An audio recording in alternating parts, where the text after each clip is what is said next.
Former Congressman Ron Lewis, thanks for joining me. Thank you. Good to be with you. We've talked before on the program about the Tea Party and kind of the influence they have in Washington.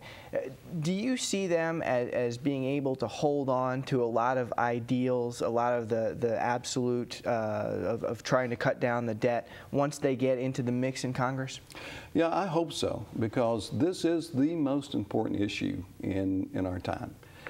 We have to get control of spending. The debt is just growing. It's starting to grow exponentially.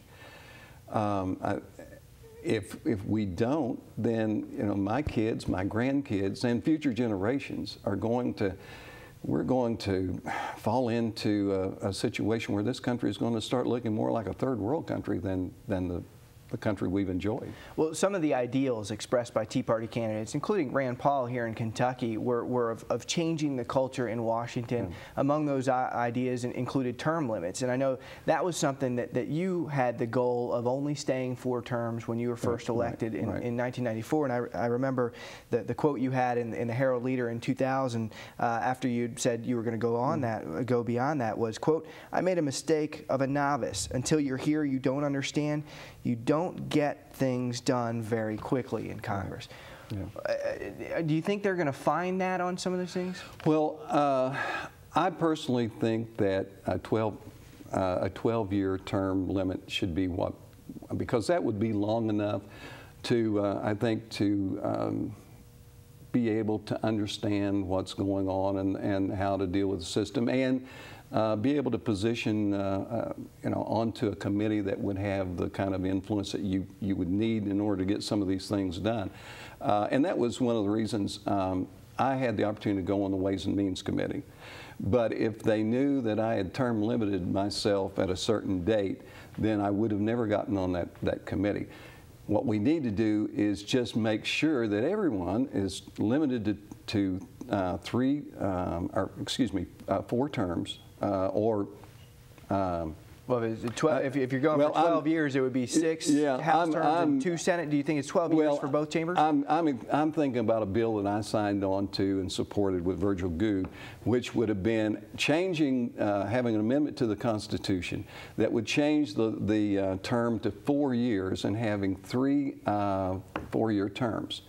That way, you wouldn't have these elections every 2 years where members are all the time trying to raise money in order to win an election. They could actually win an election, get to work on what they're supposed to be doing, knowing that they have limited themselves, or the Congress had limited them to, or the Constitution limited them to 12 years, and have the Senate as 2 6-year terms. And I think that balances it all out. People are there, they can do what they're supposed to do, and then come home and be citizen legislators. I think that was the key. But if it's 6 terms at 2-year terms, that would work too. But I think we really need to eliminate these elections every 2 years, because it just requires so much time for members to try to raise the money to campaign. It takes away from what they're supposed to be doing. Okay. Let's talk about health care. Obviously, the Republicans in Congress now want to repeal the bill that was passed last year when the Democrats controlled the House. I'm curious, do you think that the Republicans need an alternative plan to propose in order to kind of carry that ball all the way through? They're getting blocked in the Senate. Well, Republicans have had an alternative plan all along. When I was in Congress, I can't tell you how many times, I guess it was maybe 11 or more times, I voted on the problem with allowing just a limited amount of lawsuits, or the number of the amount, the financial amount of a lawsuit. Yeah, capping medical malpractice. Malpractice, and I think that was about 11, and it got defeated in the Senate because of the attorney lobby there in the Senate. Of course, you heard the president in his State of the Union address say that maybe now's the time to look at medical malpractice. Well, and I was glad to hear that. And the other thing, allowing businesses to co-op, to buy insurance for their employees, buying it across state lines. There were more healthcare centers around different regions in the country, so you'd take the pressure off the emergency rooms. There were just a lot of things that we brought forward, voted on, and got stopped in the Senate because of the filibuster rule. So we've had all these alternatives all along, and we've been passing them out of the House when we still had the majority in the House, but they always got blocked in the Senate.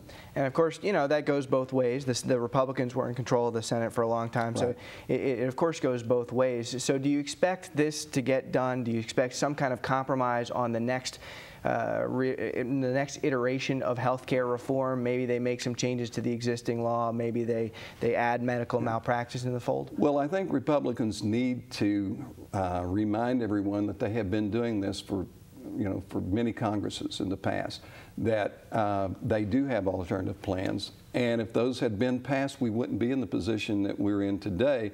But again, there needs to be the opportunity for compromise in the Senate in order for these things to be done. Of course, the Democrats might say, well, if the current law is repealed, then we'll be in a worse shape in 2014 or 15 when this stuff comes into play. And I think we would be in worse shape. Personally, I think we'd be in worse shape if this health care bill isn't repealed and the courts do not uphold the Judge Vinson's ruling in Florida. I think we're going to be in a lot worse shape. Because? Because these mandates, people are going to have to buy insurance, which I think is totally unconstitutional. I agree with Judge Vinson. But on the flip side, do you think insurance companies should be able to decline coverage to people with pre-existing conditions? No, and I think having a plan, a comprehensive plan, and what we've been doing, and I think this was wrong too, that made it difficult for us to accomplish what we were trying to do with health care coverage. Have a comprehensive plan, put it together in one package, not just one bullet at a time. Put it all together and deal with it comprehensively. And that's one thing that the Democrats did. But the bottom line is the American people, they're not happy with this health care bill. They're wanting it repealed, and the Tea Party played a big part in getting people elected to repeal this. They're not only worried about the debt, but they're also worried about this health care bill, which logically, it's going to cost a lot of money, even though the other side says it's not. It's going to probably cost over $1 trillion over the next 10 years, and I know from experience, when you do these bills and the projections, CBO says it's going to be this, it's going to be that, it's always a whole lot more. Medicare is a good example. Well, and debt and health care, we're going to be talking about those on this show for a long time to come.